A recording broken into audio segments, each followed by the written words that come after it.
Next question में देखते हैं, जिसमें आपको मैथ का एक क्वेश्चन दिया गया है और मैथ के क्वेश्चन में बोला गया है कि A is a 4x4 real non-singular matrix. A matrix is D is obtained in the following way. The first row of B is the sum of the first and the second rows of A. The second row of B is the sum of the second and third rows of A.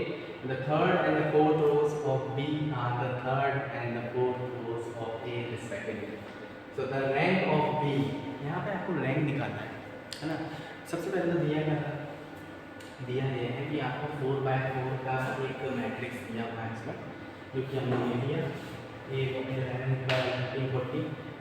Matrix लिखने के बाद आपको क्या करना है कि AIG represents the elements of matrix A is and the matrix is formed as follows.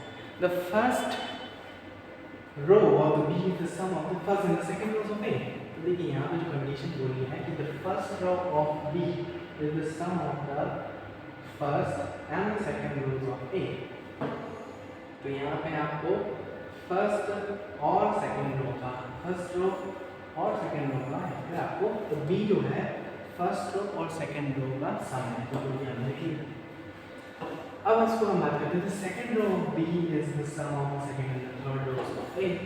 और यहाँ पे आपको बोल रहे हैं कि second row of B is the sum of the second row and the third row of the A का आपको सम कर लेना है।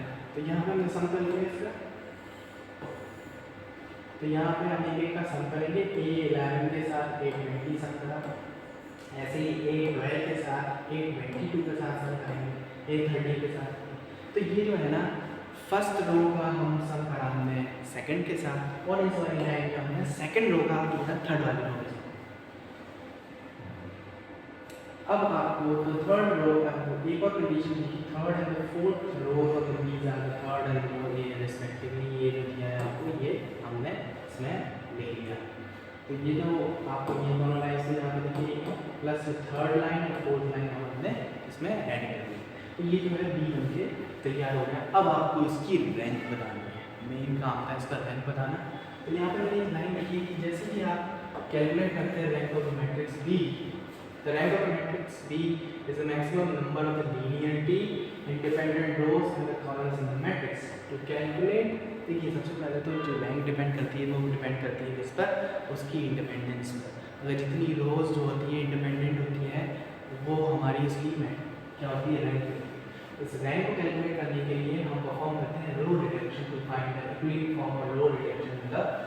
In this case, we can see that the first and the two rows of B are linearly independent.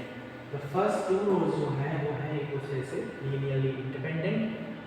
In this case, we can see that the last two rows are the same as the last two rows of the matrix A, so that they are the linearly independent row. So यहाँ पे इस case में जो दो शुरुआत की जो रोज हैं वो linearly independent है, इस वजह से इसकी जो रैंक होगी वो होगी 2।